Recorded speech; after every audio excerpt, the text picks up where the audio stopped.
Rebonjour mes élèves de 6e Bio 4. Voilà, alors j'espère que vous vous portez toujours bien et que vous comprenez ce que je raconte. Pas évident, je vous ai dit, contactez-moi s'il y a un souci. Voilà, alors on va parler ici de la sérothérapie et des vaccins. Alors avec le coronavirus, le Covid-19, on est vraiment en pleine actualité. On entend beaucoup parler de la fabrication éventuelle d'un vaccin et on parle aussi de sérothérapie, mais pas tellement en ces termes. Donc je vais essayer de vous expliquer un petit peu ce que ça signifie. Alors la sérothérapie, donc vous savez que d'abord quand un organisme est en contact pour la première fois avec une maladie, il faut du temps pour produire des lymphocytes B et des lymphocytes T spécifiques à cette maladie pour pouvoir combattre la maladie efficacement. Okay, donc ça prend du temps. Et si on regarde le nombre d'anticorps produits, eh bien, il est assez faible la première fois qu'on rencontre l'antigène. En revanche, si on le rencontre une deuxième fois, eh bien, là, la réponse sera immédiate puisqu'on a gardé en mémoire des lymphocytes B et des lymphocytes T, donc qu'on appelle des lymphocytes B et T mémoire, qui vont se multiplier de suite et les lymphocytes B vont produire de suite beaucoup plus d'anticorps, beaucoup plus rapidement. Et les lymphocytes T seront plus nombreux et vont pouvoir faire donner la réponse cytotoxique ou le baiser de la mort beaucoup plus rapidement également. Ok, donc c'est là-dessus que se base le principe des vaccins. Le principe des vaccins, donc en fait, si vous voulez, c'est comme donner la maladie une première fois. Et donc, je vais me pondérer mes mots, hein, mais comme ça, vous donnez la maladie une première fois et comme ça, vous êtes prêt à réagir de suite en cas d'une deuxième rencontre avec le même antigène. Alors, quand je dis donner la maladie une première fois, évidemment, le but d'un vaccin, c'est pas de rendre malade. Donc, en général, les vaccins, eh bien, ils sont inoffensifs pour la plupart parce qu'on essaie en fait de donner des morceaux de microbes. Donc là, si on donne des morceaux de microbes, eh bien, il n'y a aucun risque. Si on donne donc les microbes, juste les protéines, les épitopes, il n'y a aucun risque. Et là, eh bien, vous voyez, on ne peut pas attraper la maladie, mais par contre, on active le système immunitaire, on produit des lymphocytes en nombre. Et puis, si on fait un rappel un peu plus tard, c'est pour ça qu'on va faire des rappels, c'est pour certains vaccins pour augmenter chaque fois le nombre de lymphocytes B et le nombre de lymphocytes T mémoire. Donc, eh bien, voilà le principe en gros des vaccins. Donc, c'est une méthode préventive. Alors, on peut aussi vous donner, au lieu de vous donner des morceaux de microbes, on peut aussi vous donner le microbe atténué. Et c'est d'ailleurs comme ça que les premiers vaccins ont été trouvés. En fait, Pasteur qui a laissé des poules, donc il inoculait à des poules une maladie mortelle. Et il s'est rendu compte que, donc, en laissant ces bactéries qui donnaient cette maladie mortelle pendant les vacances, donc il n'a pas travaillé, il n'a pas fait ses expériences pendant les vacances, eh bien, il a injecté après à ces poules ces fameuses bactéries qui ont un peu vieilli, on va dire ça comme ça, et il s'est rendu compte que les poules ne mouraient pas. Ça l'a un petit peu intéressé parce qu'il s'est dit, ben tiens, si je leur donne ensuite la vraie maladie avec des bactéries en pleine forme, qu'est-ce qui va se passer? Eh bien, il a remarqué que ces poules survivaient. Donc il s'est dit, ben, d'abord elles ont attrapé la maladie mais sans en mourir, et ensuite, eh bien, quand on leur a donné la vraie maladie, les vraies bactéries vraiment en forme, elles ont survécu. Donc il avait trouvé les vaccins, donc le principe de la vaccination. Donc là, effectivement, dans ces cas-là, on peut être malade, comme c'est le cas pour les poules. Alors, qu'est-ce qu'on injecte dans un vaccin? Je vous ai dit, si on arrive à injecter juste des épitopes, des fragments antigéniques, etc., c'est vraiment le mieux, puisqu'il n'y a aucun risque d'être malade. Mais parfois, on donne le microbe en quantité infime. Ça va pour que le système immunitaire le détecte, fabrique des lymphocytes B et T spécifiques à la maladie et qu'il en garde en mémoire. Alors là, c'est vrai qu'il y a un petit risque qu'on soit affaibli. Ça va? euh, Ça prend 4-5 jours, une semaine pour fabriquer des anticorps, donc des lymphocytes B et des lymphocytes T mémoire. Donc c'est à ce moment-là qu'on peut ressentir les effets d'un vaccin et être un petit peu affaibli. Alors, donc, on peut donc, je vous ai dit, soit donner des morceaux de microbes, soit donner le microbe en quantité infime, soit on peut aussi donner le microbe qui est atténué, comme Pasteur l'a fait. Donc, c'est-à-dire qu'on le fait tellement vieillir, on le fait tellement, voilà, on diminue tellement qu'il n'a plus aucun pouvoir de rendre malade, mais il garde son pouvoir de déclencher le système immunitaire. Voilà, donc c'est le principal. Euh, Ici, c'est le principal type de vaccin qu'on peut vous donner. Mais j'espère que vous comprenez le principe. C'est en gros de vous injecter un antigène de façon à ce que vous produisiez des lymphocytes B et des lymphocytes T mémoire, des lymphocytes B et des lymphocytes T spécifiques à la maladie, et que vous en gardez certains en mémoire en cas de deuxième rencontre avec la maladie. Et donc que vous puissiez la combattre sans aucun problème. Voilà le principe. Alors, ça, c'est très bien, mais c'est une méthode, comme je vous l'ai dit, préventive. Donc, ça veut dire qu'il faut le faire à l'avance, forcément.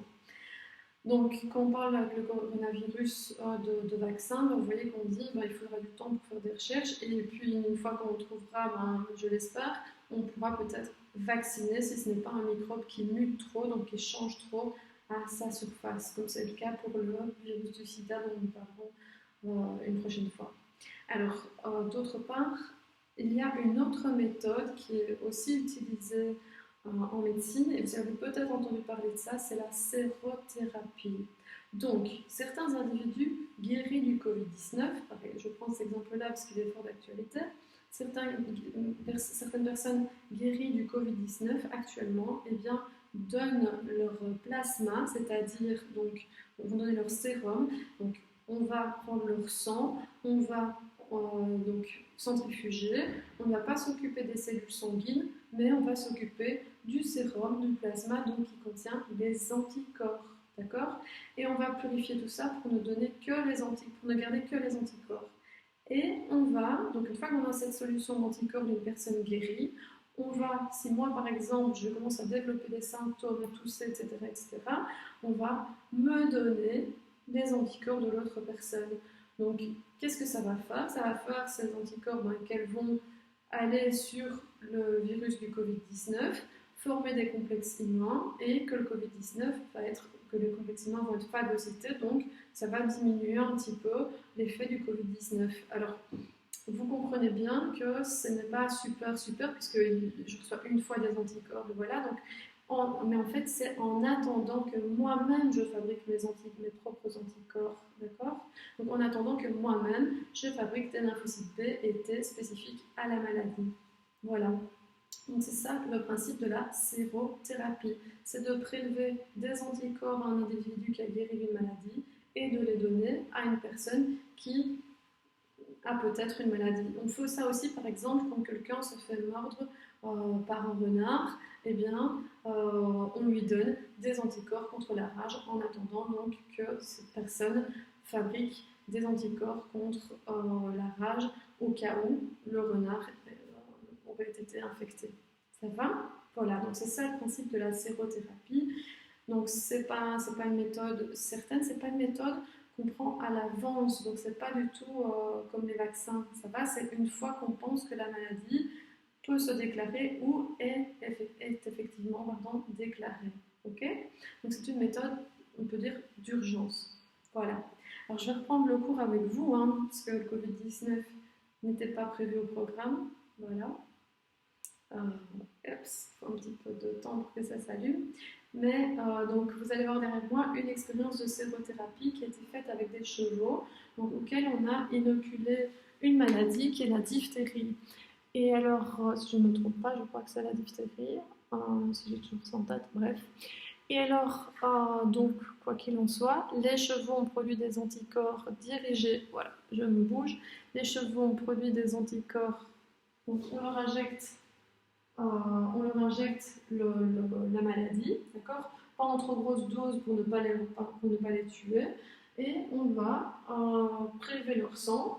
Dans leur sang, on va prendre la solution d'anticorps, donc au centrifuge, on prend les anticorps et on les donne à un individu qui est atteint de la même maladie, donc de la diphtérie. Alors on peut faire ça avec soit des hommes, je vous ai dit d'autres hommes, soit avec des animaux si les anticorps sont vraiment les mêmes. Ça dépend de l'espèce. D'accord, ça ne marche pas toujours d'une espèce à l'autre. Donc ça, il faut aussi qu'il y ait une certaine compatibilité. D'accord. Donc voilà, ici, notre petit personnage dans son lit va recevoir, donc c'est passif, c'est ce qu'on appelle de l'immunité passive, va recevoir les anticorps des chevaux qui ont guéri de la maladie, et ça va lui permettre de lutter pendant quelques jours en attendant que ses propres cellules spécifiques soient mises en place. Voilà, et soient prêtes à combattre la maladie et qu'il soit prêt à fabriquer ses propres anticorps. Ok. Si je prends maintenant le principe du vaccin. Alors, les vaccins, eh bien, donc, un vaccin, pour être efficace, on dit qu'il doit être non pathogène, ça veut dire qu'il ne doit pas rendre malade, d'accord. Donc, je vous ai dit, on peut être un peu affaibli, ça c'est un risque, mais voilà, donc c'est pour ça que certains sont contre la vaccination, mais vraiment, il faut se renseigner parce que on a vraiment éradiqué de la planète certaines maladies grâce à la vaccination. Euh, Or, et d'autre part, certaines maladies ressurgissent parce que certains sont contre la vaccination. Alors, on peut être pour, on peut être contre, mais en tout cas, renseignez-vous sur ce que c'est la vaccination, sur ce qu'on vous injecte. Si c'est un morceau de microbe, vous ne risquez rien, d'accord? Si c'est le microbe en quantité infime, eh bien, effectivement, il y a un risque infime. Voilà. Donc, le risque est là. Mais je pense dire je suis contre la vaccination, ça c'est vraiment ridicule. Oui, juste une chose, quand on parle vous voyez, quand Hollande, pour le moment, aux Pays-Bas, eh bien, ils essaient de pratiquer de l'immunité, enfin, de s'auto-immuniser. En fait, simplement, ça veut dire qu'ils essayent que tout le monde fabrique des anticorps, fabrique des lymphocytes B, fabrique des lymphocytes T contre la maladie. Ça va? Alors, il y en a certains qui ne seront pas capables ou n'ont pas été capables déjà de lutter contre cette maladie. Donc ces personnes sont malheureusement décédés, le Covid-19 les a emportés, mais pour ceux qui survivent, eh bien, ils ont une immunité collective, c'est ça qu'ils veulent dire. Donc, en gros, tout le monde dans la population, le but, c'est que tout le monde dans la population ait les lymphocytes B et les lymphocytes T spécifiques au Covid-19 dans ce cas-ci. Voilà. Alors, je reviens à mon vaccin. Pour qu'il soit efficace, donc normalement, il doit être non pathogène, donc il ne doit pas rendre malade. Il doit être donc antigénique, ça veut dire qu'il doit être reconnu par notre système immunitaire comme quelque chose comme un intrus. D'accord. Il doit déclencher une réponse immunitaire. Et il doit être immunogène, ben c'est ça que ça veut dire. Il doit mettre en route la réponse immunitaire spécifique, c'est-à-dire faire en sorte que des lymphocytes B et des lymphocytes T soient produits. Donc il ne faut pas se contenter de fabriquer la deuxième barrière contre les microbes, c'est-à-dire des monocytes et des granulocytes. Il faut qu'il y ait des lymphocytes B et des lymphocytes T spécifiques qui soient produits. Alors, donc on peut soit injecter, comme je vous ai dit, des microbes vivants atténués. On peut soit injecter aussi des microbes tués ou inactivés. Alors tués, ben là, il n'y a aucune chance d'attraper la maladie non plus. Soit on donne des morceaux de microbes, donc des fragments antigéniques, et là, il n'y a aucun risque non plus d'attraper la maladie. Donc souvent, le plus souvent, on fait une première injection, puis une deuxième. Vous savez qu'il y a des rappels, et les rappels dépendent du type de maladie. Donc le temps qu'il faut entre deux rappels dépend de l'antigène concerné. Alors, si on regarde ici ce schéma, eh bien, on donne la maladie, l'antigène A à une personne. Alors vous voyez qu'il faut, on regarde sa quantité d'anticorps produits dans son sang, donc ça veut dire on ne vire pas les lymphocytes B, les lymphocytes T, mais en gros, si on suit la courbe des lymphocytes B et de la courbe des lymphocytes T, on aura la même chose. Ça va? Donc, première injection, vous voyez qu'il faut un petit peu de temps, il faut 3-4 jours pour commencer à produire des anticorps en faible quantité, et puis voilà, ça rediminue puisqu'on a combattu la maladie si on veut. D'accord? Et puis ici, on injecte une deuxième dose du même anticorps, donc sur la courbe rouge, du même antigène sur la courbe rouge, et vous voyez qu'ici, on produit beaucoup plus d'anticorps dirigés contre cet antigène. Beaucoup plus et aussi beaucoup plus rapidement. Donc voilà le principe des vaccins. Alors la petite courbe ici en vert, eh bien, c'est parce qu'on injecte un autre antigène, une autre maladie. Donc on est comme dans le cas de la première injection de la courbe rouge. Ça va? Donc, vous voyez à quoi servent les rappels, donc à augmenter chaque fois le nombre d'anticorps produits, donc le nombre de lymphocytes B et le nombre de lymphocytes T mémoire. Ça, c'est un schéma qui revient très très très souvent dans les cours sur l'immunité. Voilà. Alors, donc c'est une méthode, la vaccination, qui est durable et qui est préventive, d'accord? Donc, contrairement à l'immunité passive, qui est la sérothérapie, qui n'est pas durable, qui est une forme de méthode d'urgence. Si je compare les deux, la sérothérapie et la vaccination, bien voilà ce que ça me donne comme schéma. En vert, vous avez la sérothérapie. Donc, on injecte le sérum d'une personne qui a donc contracté la maladie à une autre personne. Vous voyez que très vite, eh bien, il ne reste plus d'anticorps. Mais ça permet à la personne de produire ses propres anticorps à elle. Alors, peu dans un premier temps. Si elle rencontre encore la même maladie, elle va en produire beaucoup plus. D'accord? Et si on lui fait une troisième injection de la maladie, encore beaucoup plus. Donc voilà à quoi servent les rappels. Ça va? Je l'espère. Donc, vous avez un tableau qui compare la vaccination et la sérothérapie. Oups, voilà. Alors, ce tableau, il est vraiment important. Donc, au niveau de l'immunité, donc les vaccins, donc c'est l'immunité active puisque le corps se bat lui-même, tandis que pour la sérothérapie, eh bien c'est passif puisqu'on reçoit les anticorps d'une autre personne. Au niveau de l'efficacité, on dit qu'elle est retardée pour les vaccins puisque ça va prendre du temps, c'est une méthode préventive et durable, alors que pour la sérothérapie, pour les sérums, eh bien l'immunité est immédiate puisqu'on reçoit de suite les anticorps de la personne qui a guéri de la maladie, mais par contre c'est provisoire, ça ne dure que quelques jours. Et par contre, les deux méthodes sont spécifiques de la maladie, d'accord? Parce que les anticorps sont bien spécifiques à la maladie qu'on a développée ou qu'on risque de développer, comme je vous ai dit, dans le cas de, par exemple, si on se faisait mordre par un renard. D'accord? Ce tableau, vous l'avez dans votre cours. Alors, moment de l'injection, je crois que vous avez compris, un vaccin, ça se fait avant de rencontrer le microbe, avant qu'il y ait un risque de rencontre avec le microbe, pour être prêt à cette rencontre.